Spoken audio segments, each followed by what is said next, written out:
Hello, everybody. Welcome to the digital version of Making a Difference with Playing Video Games in the Hospital. My name is Alexander Pereira. I am the Patient Technology Specialist here at Methodist Children's Hospital down in San Antonio, and I am joined by... So my name is Connor Rivera. I am a Patient Technology Project Manager at CS Mott Children's Hospital in Ann Arbor, Michigan. My name is Abraham Homer, and I'm the Gaming Technology Specialist at Children's Hospital, Colorado. I'm Mark Compass. I'm Technology Child Life Specialist over at Cohen's Children's Medical Center over in New York. My name is Garrett Goody. I'm the Therapeutic Gaming and Technology Specialist at Seattle Children's Hospital in Seattle. I'm Marty McMahon, the Gaming Activity Coordinator at Texas Children's Hospital in Houston. So, like I said, my name is Alexander. I am the Patient Technology Specialist here at Methodist Children's Hospital. And the way I describe my job is, the fun part of my job is I get paid to play video games with kids in a children's hospital. And the real part of my job is I get to do about 1.5 million other things. In the photo that's on my title page, you'll see that's just me and one of the kiddos I've worked with for years now. Kind of one of my favorite photos, just because I don't get a lot of photos with the kids I work with, especially kids I work long-term with. There's a lot of legal paperwork and stuff. But in that case, they were happy to sign kind of the waivers and have a photo for that and one for themselves. Slipping over to the next slide, you can see a lot of the photos, a bunch of photos of me playing games with kids. We have in the upper right, you see a kid playing with the Xbox Adaptive Controller. So this is a kiddo who came into our ICU with some pretty severe limitations on wanting to play, on like ability to play video games and kind of ability to use their hands and their fine motor skill. And so we got to break out the Xbox Adaptive Controller, really like set it up for them. And he got really annoyed very quickly with the fact that his mom was his co-pilot. And so became determined to figure out a way to use a controller. And what we found eventually was the best controller we could find for him is the Pro Controller for the Switch, because it had the least like force needed to hit the buttons. And so it took him a couple of weeks, but like within about 4 days, he was so annoyed with the Xbox Adaptive Controller setup and having his mom help him co-pilot that he was holding a controller and trying to make a controller work for himself. But then you also can see down in the bottom left and in the middle, some of the other stuff I get to do. So bottom left is a picture of the Methodist Maker Fair. So we planned and ran a whole Maker Fair. Got a bunch of kids down to the event itself, which is not always the easiest thing to do in a hospital. And had a bunch of outside vendors, kind of maker community stuff, come in and set up really cool exhibits. We had a university robotics club come show off their drone, which they couldn't fly because they couldn't remote control it. It was only programmable. I was like, come on, guys. But kids still had a lot of fun with that. In the middle, you've got me with another patient doing bingo.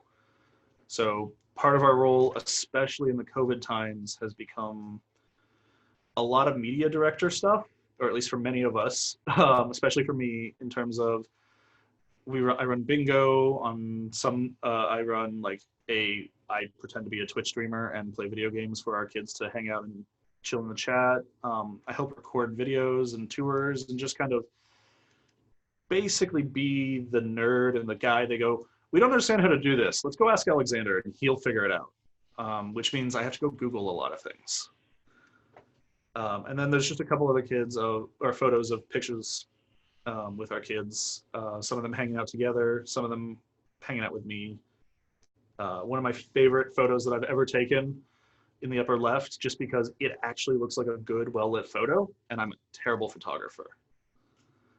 A little bit about how I got into this is through a lot of random happenstance. My background is in education technology with a focus on games and education. So I'm all about trying to get video games and schooling and teaching into the same kind of mix. And while I was looking for that kind of work, I came across a posting for this job in a random VR community. Applied for it, forgot about it the way you do. And then immediately moved on to some networking stuff. Happened to meet Eric from Child's Play, who had grant funded my position, at an event, and apparently he liked me because next thing I knew, I was moving to Texas. So my name's Abraham. I'm the gaming technology specialist at Children's Hospital, Colorado. I came to this role in kind of a roundabout way. I originally started working in the film industry. I actually went to art school and studied graphic design and creative writing, worked as a graphic designer for many years, transitioned into the film industry doing special effects and production management, working with directors like Quentin Tarantino and working on all sorts of different features and stuff. And in my early 20s, I became my mother's primary caregiver. She was diagnosed with cancer, didn't want to go to the hospital. So me and my older sister took on the roles of providing her cares. During that time, I was using video games and gaming as a big coping mechanism for myself. And I kind of had this light bulb moment. I was like, well, if this is therapeutic for me, it must be therapeutic for other people. And that's when I kind of started on the journey of doing research into this new therapeutic gaming realm. And I kept working in the film industry for a while, continued to do research. I was looking into doing grad research to do exactly this kind of thing. And lo and behold, Children's Colorado, the one hospital in my backyard, was hiring for this position. I applied just like Alex did, kind of forgot about it. And lo and behold, it was a match made in heaven, and the rest is history. I've been here for almost 2 years now. On a day-to-day basis, it's always changing. I install and maintain and repair gaming equipment throughout the hospital. I conduct formal trainings for various staff members through different units so they can learn how to utilize different technologies in their workflows. I collaborate with research coordinators to research how this technology helps kids and can help clinicians and create better outcomes for our patients. And I also coordinate with providers, clinicians, nurses, OTs, PTs, you name it. We do co-treatments where we can integrate different technologies into their workflows so they can use Ring Fit Adventure for the Nintendo Switch for a PT session or a Rift S for an art therapy session. So it's a really, really interesting hybrid approach. And then, of course, I work with patients directly. So I have my own patient load, and every day I see between 3 and 5 patients working bedside with them.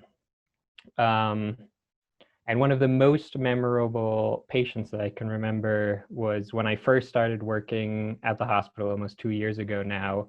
I worked with a 25-year-old patient who had SMA, which is spinal muscular atrophy, which is a really terrible disease that attacks your muscles. And you slowly start to lose function of your entire body. By the time I was working with this patient, he could only move his big toe. He was an avid gamer, gamed his whole life. So we collaborated and tried to figure out how can he engage in gaming, how can I engage in gaming with him, not only as a recreational activity, but also coordinate with his wound care nurses to coordinate our gaming sessions around his dressing changes, because those tend to be pretty painful for him, and gaming was a great distraction. So I coordinated with the wound nurses multiple times a week, and we set up those dressing changes around our gaming sessions, and we used the Xbox adaptive controller. So we used configuration of buttons, hooked it up to his foot.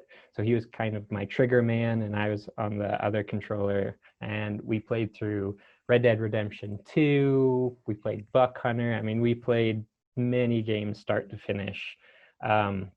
Unfortunately, that patient did pass away almost a year now. But that was a really interesting opportunity for me as well, because I was able to become really close with the family, and they invited me in on his last day, and we used a 3D scanner and were able to scan him holding his families' hands in that last moment and create some 3D prints with those as legacy objects for the family. Nice. Connor? So I'm Connor. I'm from CS Mott Children's Hospital in Ann Arbor, Michigan. What I am there is the patient technology project manager. I started as a patient technology specialist.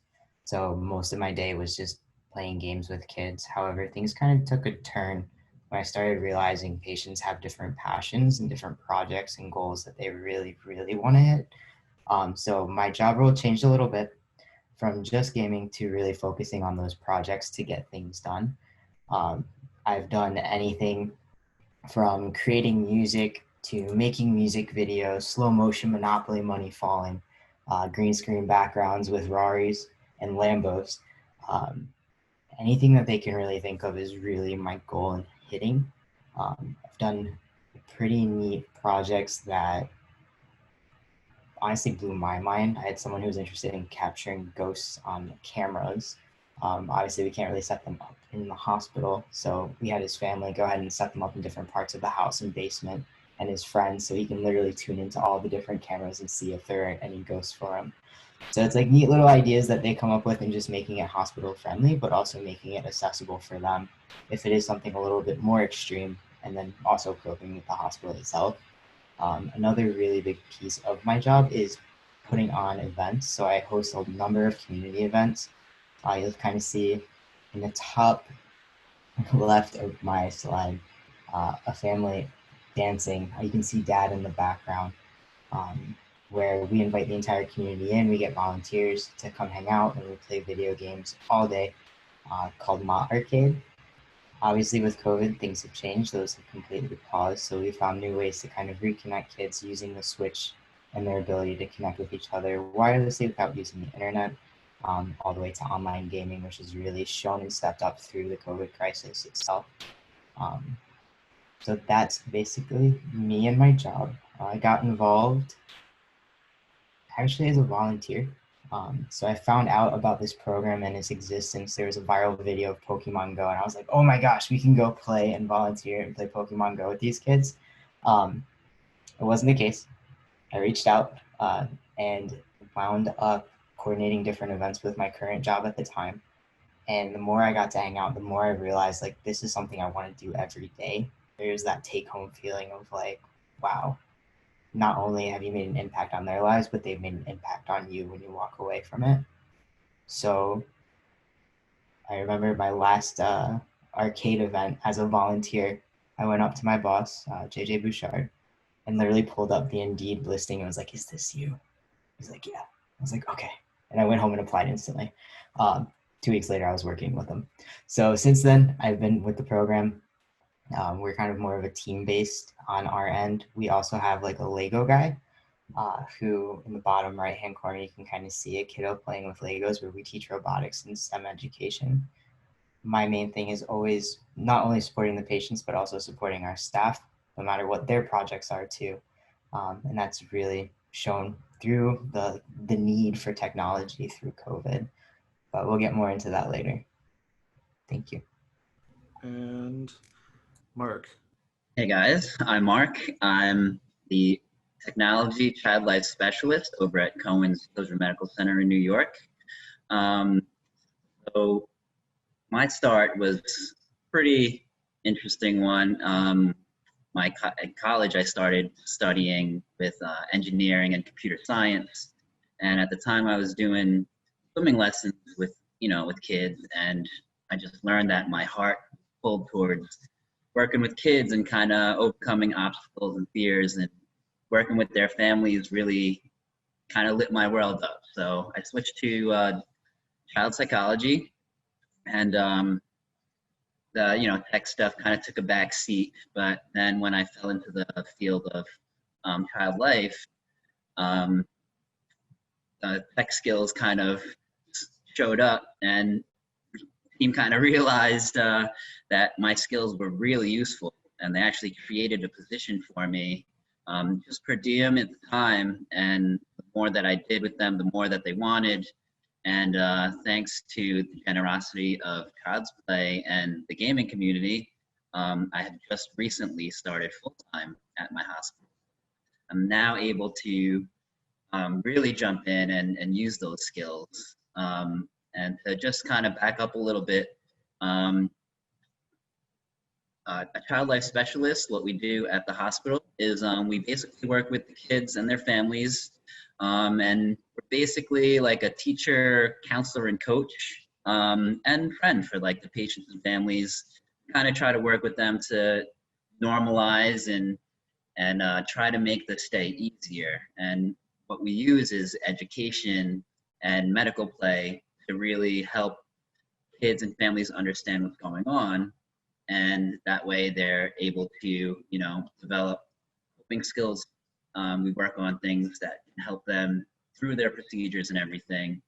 And it's really great to be able to use technology and look at the new things that are coming out to really help make that process easier. You know, for example, like VR can be used during certain procedures so that they are not looking at what's going on, then they can be having a virtual experience where it can be easier. And real quick, I think you're the only certified child life specialist on the panel. Yes, I believe so. Yes, and so yeah, it really is nice to be able to kind of mix the two together. I think one of my favorite things though is having special events and doing things that can bring the hospital across all the units together and socializing everyone together. In one of my slides, I believe it's the bottom left slide, you could see a team of us around one kid, and it's a Minecraft event, and Microsoft helped us out and brought a bunch of laptops for everything, and we had everyone collaborate and build something together.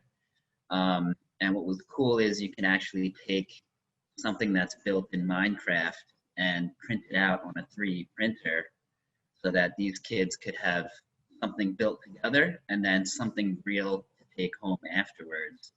And that was really like my first experience, like creating an event and bringing the whole hospital together. And after that, we were definitely interested in doing more. And yeah, but my day-to-day has, you know, a lot of maintenance, like you guys were saying before. Definitely, you gotta be definitely ready to tackle on interesting problems. But I think with this community, it's really nice that we have each other to lean on, and we're pretty good at solving what we need to.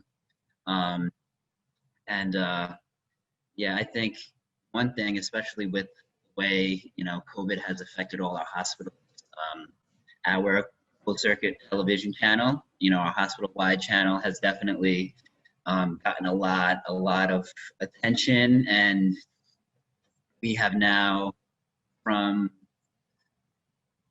1 or 2 shows a week, live shows. We have now a live show pretty much every day of the week.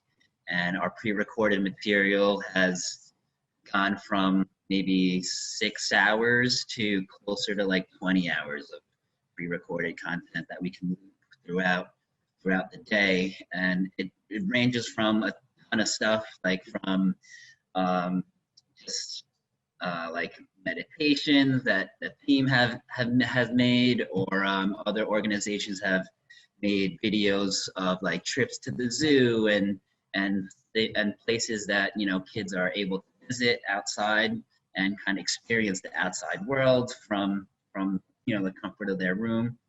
And also given my team a big opportunity just really tap into their skills of you know, teaching how to draw some art, or even some music things. And it's really nice to be able to have the team contribute their talents and skills and really get a chance to shine on the TV panel too. And it's pretty awesome to be able to give a lot of therapeutic activities from all these different angles. Perfect. That moves us over to Garrett. Hey everyone, I am Garrett. I am the Therapeutic Gaming and Technology Specialist at Seattle Children's. It's a lot of words to say. I have a lot of technology related jobs at the hospital. I have, just like everyone else, had a strange path. I feel like we all have a very consistent theme, and that our job path here is inconsistent. I studied informatics at the University of Washington and wanted to be a UX designer, and I ended up being a children's librarian instead. And I spent a couple years doing that, and then in the summers I would help run a summer camp in the library. I would kind of like revitalize it, bring it into the 21st century. I would take technology and do research and things like that. And they decided to pivot away from libraries at the school. So I was in a position for a new job. And in the summer, I was looking for technology related jobs and UX jobs, and I just wasn't finding anything that was a good fit. And I finally decided to look for something that was children and technology on Indeed. And the literally only job that popped up was this one. And I thought it was fake because if I had to come up with a job, I would probably make a worse one than this one, because I'd be like, well, that doesn't really make sense to have all of these things in one thing. I would kind of have to make some concessions. So I was a bit surprised, applied, and months later, I got a cold call while I was playing Spider-Man at home. And I did an impromptu phone interview. And then a few weeks later, I was hired. So crazy how things happen like that. And the job itself is very interesting. Like everyone's saying, we all do a very similar but different thing. Each of us have a little bit of a specialization, and each of our hospitals needs a little bit different from us, but we all have kind of a commonality. We have a common tie to Child's Play, and we meet every week and discuss in the similar format to this. So a lot of what I do is kind of being a problem solver and kind of helping connect staff and children and technology in a way that makes sense for the providers to use in a therapeutic way, but also a way to help facilitate normalcy in the hospital for patients.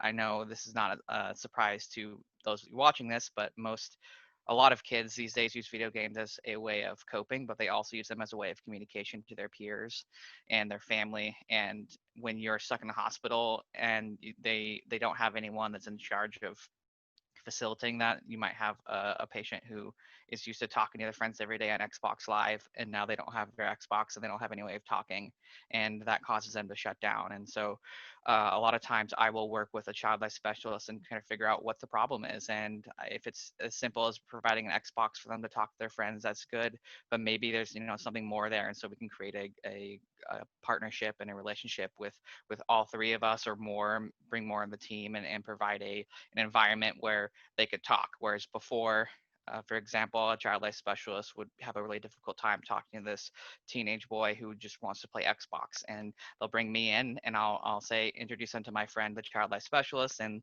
they'll talk. And then after we've built a relationship, then they are much more open to the child life specialist, and they're able to communicate in a way that is it's healthy and can be beneficial for them long term.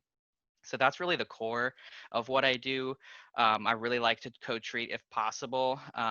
Just like Abe, I do a lot of stuff with OT or PT and rec therapy in ways that helping them in the technology ways that they may be familiar with but not understand or have the capacity to implement.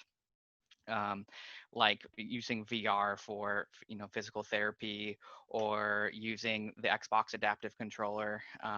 My most heartwarming encounter, I think, is over a period of 3 or 4 months. I worked with a quadriplegic patient who was a big gamer. He was super into Fortnite, and he had a pretty they basically told him he probably wouldn't be able to play ever again.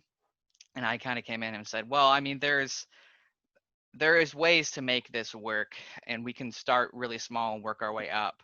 And we were able to use his powered wheelchair that he was able to move with one of his a couple of his fingers on his hand, and I was able to unplug pieces of it and plug it directly into the adaptive controller, and so he was already familiar with how to use it, and so he was able to play Mario Kart better than most abled kids that I have played with. He was actually one of the few people that was able to ever beat me at Mario Kart because I don't go easy on the kids. I think it's rude. um, but he was able to sneak out some wins, which is quite the accomplishment, and I think everyone understood that. And I got him hooked up with a controller outside, and he uses it, and he has different ways, and now he can surf the web and play games just like he could before. And so it's things like that that we're able to kind of provide this service and this knowledge and this problem solving ability that people either don't have, the other providers don't have the skill set to, or even if they did, they don't have the time. And so I like to think of our position as like a technology liaison in a lot of ways. I do some other similar things like gaming events, and during this current world event, we've done some like digital games.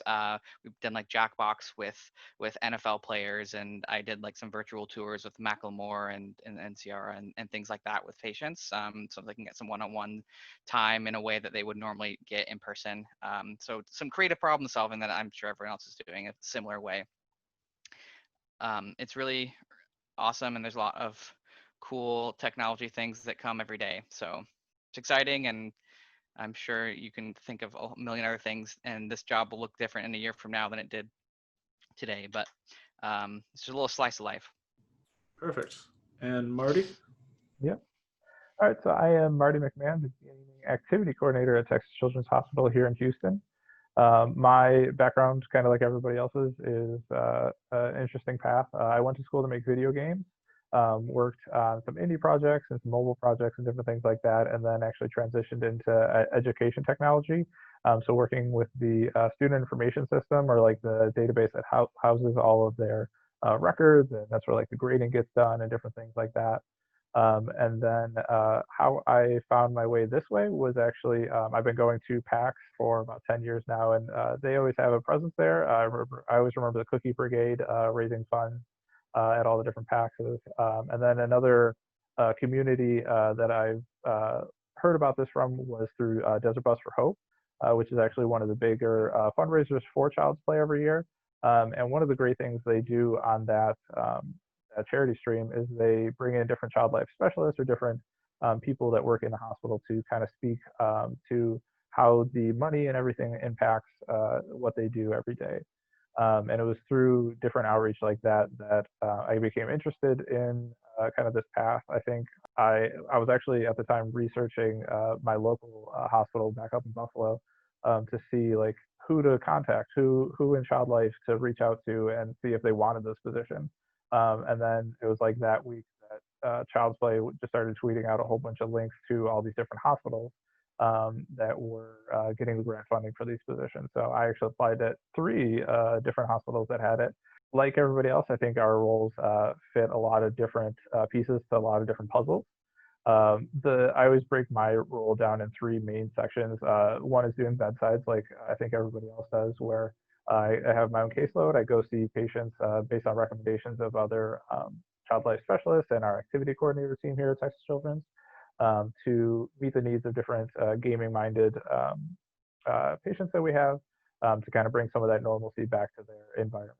When you're here in the hospital, there's a lot of different things that you don't have a choice in. You have to take your medicine. There's different things like that. So being able to bring choice back into what they do, being able to just come and hang out and provide them an opportunity to play a game that they're interested in or something that they haven't tried before is a great outlet. Second main part that I usually am facilitating are group or different social events. And then the third one is I just file it under admin because it's kind of the catch-all for everything else. That is like researching new technology, figuring out what might work, what might not work in our situation, fixing and troubleshooting, and all of that kind of stuff in between. I think one of the some of the different things I get to do that are really impactful are like helping with memory making. So maybe we have a special patient, situation, or it might be an end of life situation. It might be something that the family could take home in memory of their patient. So sometimes we might 3D print an object that reminds them of them. And we usually try and work with the patient on designing what that might look like or what their legacy wants to be.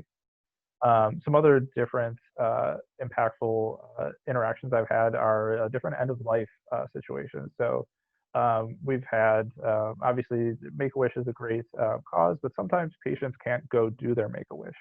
So there was a patient I had that one of our child life specialists kind of frantically at the last moment pulled me into. Their wish was to go to Disneyland, but medically they couldn't make it there. So we work with Make-A-Wish, and we try to bring as much of Disney to them as possible. And in partnership with our child life specialist and one of our VR headsets, we were able to bring the theme park and roller coasters to them in their hospital room. And that was a very meaningful and impactful moment for that family, being able to kind of bring that to them when they couldn't otherwise make it to those situations. Some other great things too I love to do are we have our teleconferencing robots, which if you guys aren't familiar, allows patients to visit different areas of the hospital. The first time we used it was our Easter egg hunt. We have a playground right out front, and our child life team has set up a great Easter egg hunt for everybody. With the robot, they were able to drive around, find the eggs, and call them out, and then we were able to put them in the basket for them and deliver them afterwards. And we've all been kind of quietly sitting and nodding and laughing, trying to keep the whole, not talking over each other's Zoom meeting under control. But I think I want to open it up to everybody here, get everybody a chance to jump in, because if this was an actual PAX panel, I think there's about a half dozen times we would have jumped over each other to drop comments. One of the things I think is worth noting, though, is we all have very weird paths in, as will just about every patient tech you meet, because our position basically didn't exist in its formalized form until about, what, Connor, like 4 or 5 years ago? Well, yeah, technically. A lot of us are brand new to this, like going in, we're almost at 2 years with the recent Child's Play grant. I am, like, Abe is at the second oldest program that Child's Play funded. I'm at the third oldest. I'm here 2.5, almost 3 years now. Connor's at the first oldest program. I think we're going on like 5 or 6 at this point. And Garrett and Marty are pretty on that pretty early batch too. Yeah, we're Right almost at at 2. 2, just about. And then you have people like Mark who've been doing some version of this forever. So I think Child's Play's conservative count now is something like 20 to like 30 positions of some version like this. And there's more coming soon. Yeah. Yeah, so Child's Play Charity's been around since 2003, and what they really do is they take gamers like all of us, help raise money. Different organizations and different programs really contribute to them, and what they do is not only provide the equipment itself, the games itself, the technology itself, but they also created these positions to help run all of that equipment.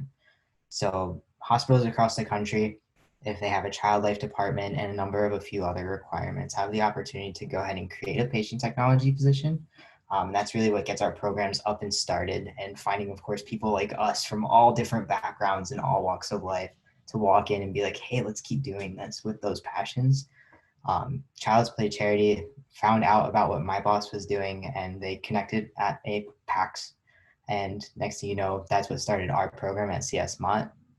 And then that kind of turned into more of us being replicated across the country. So that way we can continue doing the work that we're doing.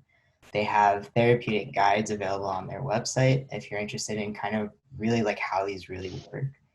Those are there, but also it really shows the impact that we're making and all of the different collaborative hands that have come together to make patient technology, gaming, therapeutic gaming specialists really make an impact on hospitals. They also help women and children domestic violence centers. So it's something that's kind of more quiet and not so much talked about, but they do make outreach to all the different organizations that really need help and really need that boost of gaming in their lives. And they don't explicitly give money to hospitals and tell them to go buy video games with it. They're really big about supporting the child life programs as a whole. So, like before I got here, a lot of the annual gifts that Child's Play would give my program would go to buying new equipment, new toys, new like mobiles. Mobiles get stolen all or disappear or get put in closets or something all the time here. And they're not cheap to replace. So Child's Play, part of Child's Play's mission is just to support child life specialists themselves, not just us. We are kind of like a super way to support child life specialist teams because it means that they don't have to worry about all of the tech, all of the hardware. Like we become the geek in a space to fix things for them. But yeah, kind of expanding on all of that. We touched a little bit, most of us, on some of the therapeutic stuff we work on. I introed with kind of a base level of it, but I also work with our rehab. We're not a rehab hospital, so we don't do quite as much as some of the other guys do, but co-treats are kind of like our bread and butter by and large. The more we can integrate with all of the clinical and specialist parts of the hospital, the more value we can give everybody. And anything special you guys use as tech beyond all that? Honestly, so my background before getting even in the hospital was working at Apple. And I always joke whenever a kid has an idea, there's an app for that. There literally is. So finding out what's going to exactly fit that need and then making it accessible because of the accessible technology that Apple provides really helps out. And I'm like sitting here fidgeting with like a ring, literally the entire time we're talking.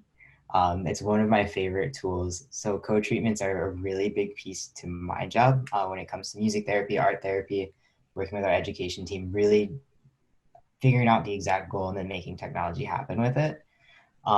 With these guys, they're pretty neat because you can record things, and as you hit different colors working with art therapy, you can either record music, you can record vocabulary words, you can use it with a book and make animal sounds, all kinds of different things. So when I say like literally there's an app for that, there is, but also finding out like new toys to bring in similar to this. As soon as I found this was a thing and it's totally cleanable because it's silicone, it was game over from there. And now literally they walk around with it. PT can really like that too. PT and OT love it. Because if you can tape different colors all over a room and make a kid move around for them. Yep. And then when you have multiple of them, you can have, I believe it's like 6 at the same time. So you can have like a straight up like rock concert using the walls and murals around you. Just finding different items around. It's pretty neato. To go with that, like I just feel the most important part of my job is not necessarily like knowing about any specific technology, but really knowing what the capacity of technology is. And so a lot of it is just problem solving, like, hey, I want to do this, and then in my mind it's not a matter of can we do this, it's a matter of like how can we facilitate this to happen, because I know the scope of the current technology position, and I know how to find that. So it's really more of a discovery research oriented approach, I suppose, because I've discovered tons of new technologies of making patients like desires come to fruition, or a way that a provider wants to interact with this patient. They say, hey, they like X, Y, and Z. I'm like, well, I don't know of any way of making it happen explicitly, but I know that there's a way that we can make this happen in some way, and so let's work together and find out. And I feel like that kind of sums up the entire profession in a way. And I assume you guys have a similar Google is your friend. Yeah, exactly. I mean, that's just what a lot of IT is in general. And so you take that and have to abstract it even more when you're working with children and some technology illiterate folks. So it's at the end of the day, it's just knowing how to find what you need to know, information abstraction. Yeah, I love that. I love how you can use technology to really adapt to the needs of the patients, you know, because, you know, when anyone comes in to the hospital, they have like this, you kind of have a sense of loss of power, right? So you kind of want to empower them and give them the opportunity to have something that they can build with, you know. And I love finding things that like kids are starting to become passionate about, you know, some things like programming and kind of like introducing them to like, hey, here's a cool website that you can kind of build the game on, and all of a sudden they have their hands in something that they can build mastery on in life too, you know. And I was working with one patient, and he, you know, was going to go to college for programming, and he hadn't tried anything out yet. And I was like, hey, try this out. And he was a cancer patient, so he has a lot of meds he has to take care of and everything. And we started working on creating a program that can help just track his meds, right? And it would enter the data into an Excel sheet, and then that way he can kind of learn how to program, but also something useful in his real life too. And it showed him, you know, that he can use these things that he's learning in the hospital to actually make his life easier too. And I think that's one of my favorite things, you know, finding ways to really fuel the curiosities and passions of patients and help them have, you know, easier time with it. And something that's so interesting to me about that is in our roles, we get to expose kids to different technologies or different industries even that they wouldn't even know about outside of the hospital. And how cool is it that we can expose them to these different career paths possibly when they're at their worst time in their life. They're sickest, they're at the hospital, it's not fun. But oh my God, we have 3D printers, we have programming, coding, robots. You can really expand a child's mind and perspective on the world at some of the worst times in their lives. And I think that's a really, really cool part of our jobs. My question to the panel though is what barriers do you guys see into bringing gaming into your hospitals? I know for me, I always come up against that perspective of physicians and especially families that video games are just that. They're just games and they don't really go any further. But as we've all been saying during this whole panel, they obviously have this very deep-rooted therapeutic effect. So I was curious, how do you guys kind of wrestle with that barrier to entry sometimes? We have, honestly, the two biggest barriers of entry are the cleanability of devices. The Oculus Quest is one of the coolest things to exist on the market. It is also completely useless for a hospital situation without heavy modification because it's covered in cloth. So in terms of like bringing cool tech, bringing that kind of tech in, that's just a major barrier, is making sure we're being safe. And then the other major barrier is infrastructure. And like feasibility, like it's not always easy for me to recommend, you know, hospital bills are expensive. I'm in San Antonio. I'm not in it's not a poor, like an economically poor city, but it is a like lower economic strata city. So it's harder to recommend things like full video games, full consoles, gaming PCs, things like that when I'm explaining this stuff to parents. I don't get a lot of pushback directly from parents and from physicians. Most of the time, what I get is me going, "You are 7. I am not giving you Call of Duty." And the mom being like, "We're in the hospital though. He plays it with his brother. It's okay. Give him Call of Duty." And the rating system is something that generally we don't go above teen. There are a handful of games that are just so ubiquitous. We've been able to get away with using M-rated games, specifically and just about only Call of Duty. Just because it is so ubiquitous, it becomes a kid doesn't want to do anything else besides play that game. Or Fortnite. We're lucky enough that our infrastructure will largely sustain Fortnite in the hospital. So our kids can play Fortnite from our hospital, which is very rare. But those are kind of our two big barriers. Kind of speak to Abe's question. I found that focusing on like the social and group benefits has really helped out. So leading through like group play and different things like that can help show the advantages of being together and playing. Obviously, right now it's a little bit more difficult, and we have to find different ways of doing that. But being able to bring people together in a fun and interactive way together can really help families see the benefit. Another example I always rely on, more so like when parents and staff have questions on like streaming, is I always like to relate it back to sports because that has actually clicked a lot for different parents, that they don't understand why the kid's watching Twitch all day, but on the flip side, why are you watching sports all day? Same thing, just different avenue. Because kids watch it because a lot of times they'll be watching pros, or they'll be watching different commentary, different things like that, which is very similar to the sports world. So I think different things like that. Obviously, screen time is always going to be a hot topic for right now, at least for the foreseeable future. But I hope that everybody being forced into screen time, as we can see with COVID, that it'll open up more minds and more avenues and more ways for play. Yeah, that's actually kind of the point I was going to bring up. Is I think the biggest impediment has really been not people that are doing the interactions like providers, but people that are in administrative positions that maybe don't understand the concept, or they're not day to day, they're not boots on the ground, so they don't really understand some of the context of what we're talking about.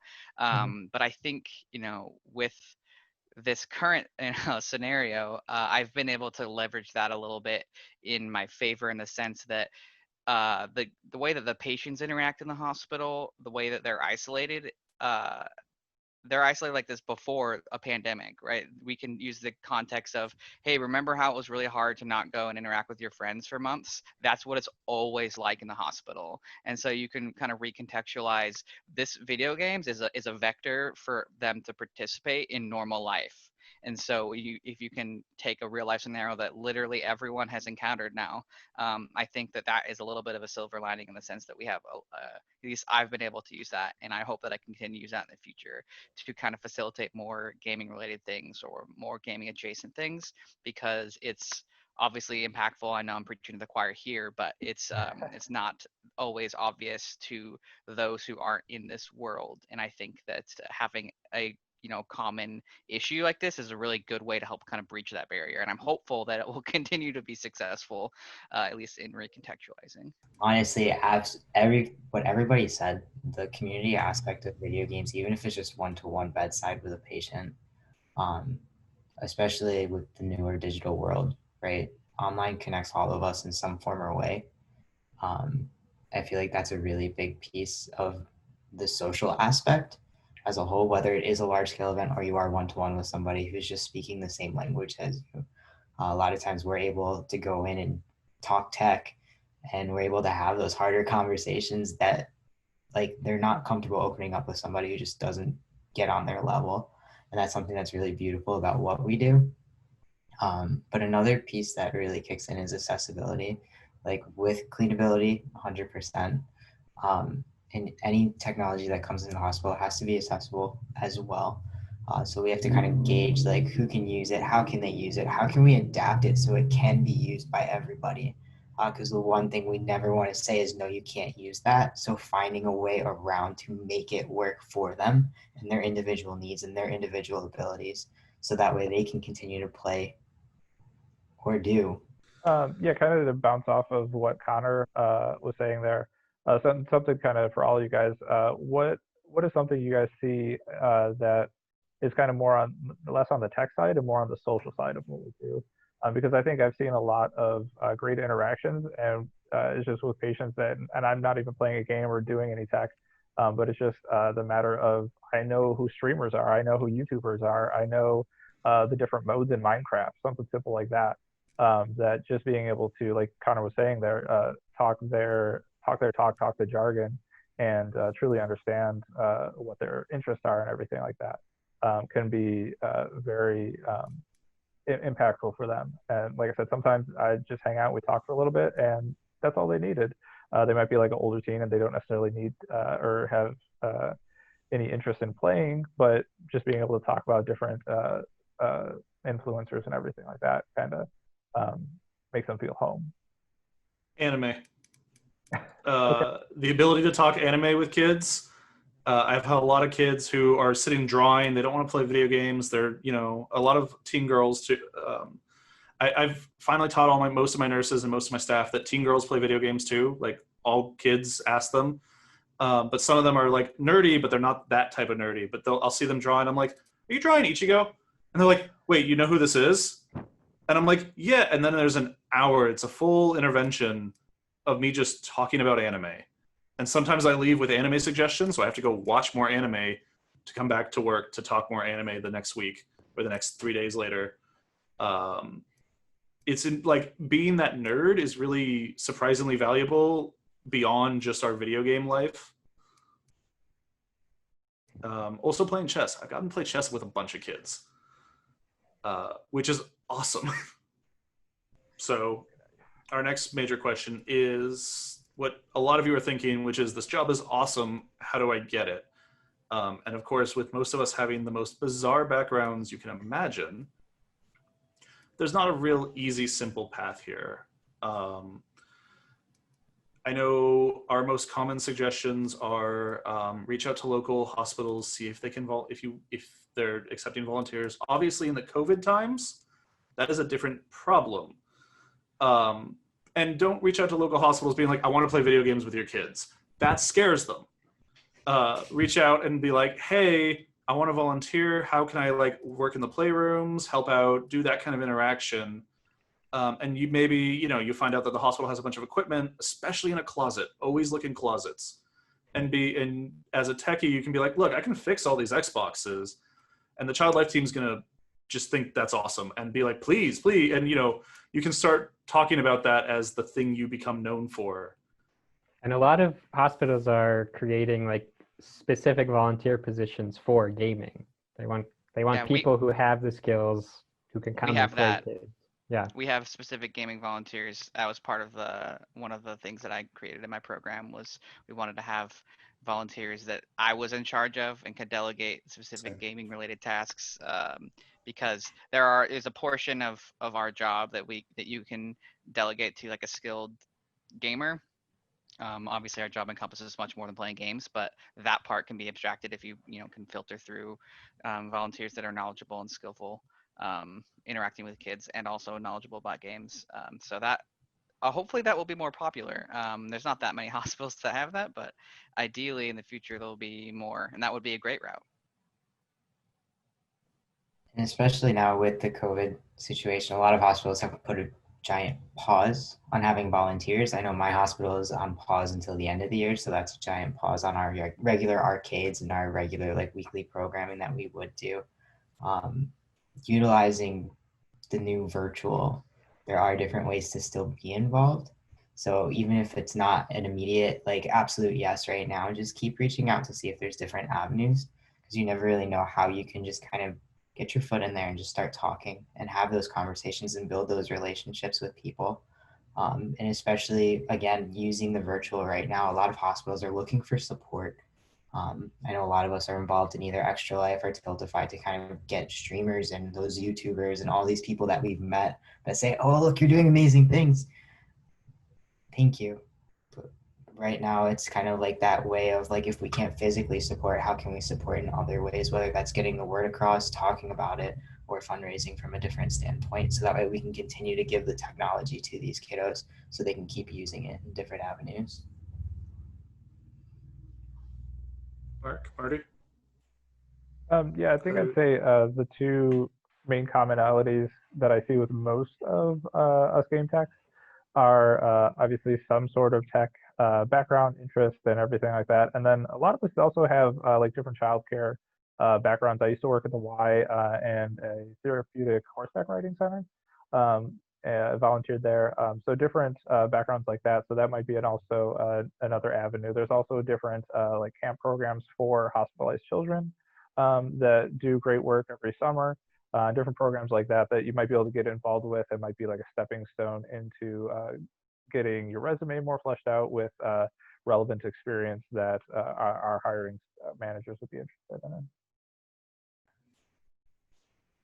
And we'll let Garrett talk a little bit about what specific kind of things he's looking for. But just as a general rule, good with kids, good with tech is literally the core of our job, as well as being aware you're working with kids in a hospitalized setting. This is something a lot of people don't really think about right away, but we talked about a number of our patients have passed away, or you watch kids deal with cancer or cystic fibrosis or a broken arm or an appendicitis. But it is like you have to be aware of that as a reality of these jobs. But we'll let Garrett keep going. Yeah, it's tough. I mean, this is a very interesting niche of skills. Not a ton of people necessarily have tech experience and child care experience. They're generally separated. So it's interesting that this is a field. You know, it's a very cool emerging one. And so at Seattle Children's Hospital, we did get approval for an additional position to be funded. So we are currently, or I guess very shortly, hiring another person to join my team, going from myself to now a team of people. It's pretty exciting. So if you're interested, I would definitely be following Child's Play Charity or CP Charity on Facebook. It's got the little green controller like we have on the side, whichever. I don't know how I'm going to be oriented in the final, but whichever way it is, the logo will be there. You can find them, and they'll post the job when it's posted or when it's ready to be posted in the next, I'm hoping, week, 2 weeks. Hospital time is very slow. As I think everyone said, there was like 2 or 3 months after they applied before they heard back for the most part. So it's a slow process, but yeah, if you have some child care experience, like summer camps or after school programs or things like that, would be highly preferred. And then technology. And if you're watching this at this point, at the end of this, you're probably interested enough. So you can go ahead and apply if you're willing to relocate to Seattle. It's a great place. There is going to be a posting here. I know there's probably 3 others at least this year, but I know we are hiring. So if you want to work with me. Yeah, and like I said, there's other ones out there. Like I mentioned, there's a Dallas hospital whose name I completely forget, who's doing this completely natively.